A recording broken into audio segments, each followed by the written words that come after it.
Sir வணக்கம். என் பெயர் கோபால். என்னுடைய தகப்பனார் பெயர் அழகர்சாமி ராஜா. ராஜாக்கள்பட்டி எனும் ஒரு சிறிய குட்கிராமத்தில் நான் வசித்து வருகிறேன். இங்கே ஒரு 4 ஏக்கரில் விவசாயம் செய்து கொண்டிருக்கின்றேன்.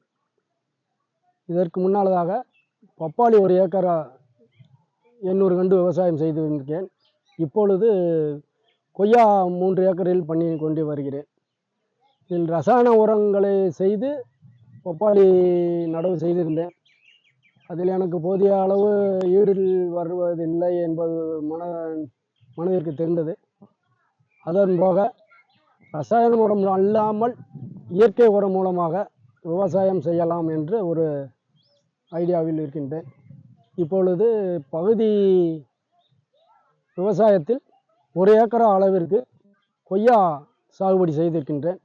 அந்த கொய்யாவில் ரசாயன உரம் அல்லாது இயற்கை உரத்தின் மூலமாக விவசாயம் செய்து கொண்டிருக்கின்றேன். தற்போது அமுல் கம்பெனி என்னும் ஒரு இயற்கை உர கம்பெனி அணுகி உள்ளேன். அவர்களும் எனக்கு ஒரு சில ஆலோசனை செய்து கொடுத்தார்கள். அதன் மூலமாகவும் என்னுடைய சொந்த விருப்பத்தின்படியே இயற்கை உரம் ஒன்றை தயாரித்து அதையும் சேர்த்து செய்து கொண்டு வருகின்றேன்.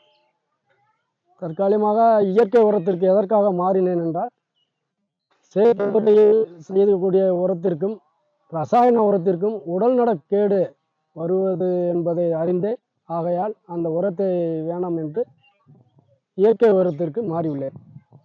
இப்பொழுது ஒரு ஏக்கர் அளவிற்கு இயற்கை உரம் செய்து நான் விவசாயம் பண்ணி கொண்டிருக்கின்றேன்.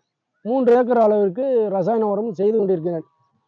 பிற்காலத்தில் நான் முழுமையாக இயற்கை உரம் செய்துவோம் என்பது ஒரு முழு நம்பிக்கையுடன் இருக்கின்றேன். தற்பொழுது ஒரு இயற்கை உரம் நான் தயாரித்திருக்கின்றேன். அந்த உரத்தின் தன்மைகளை ஆலோசனைப்படி செய்து கொண்டிருக்கிறேன்.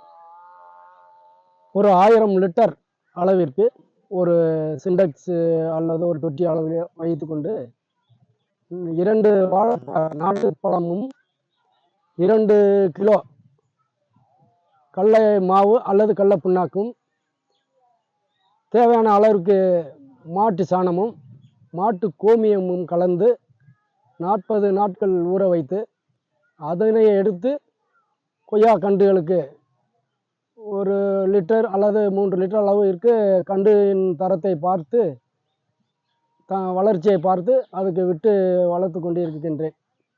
நன்றி, வணக்கம்.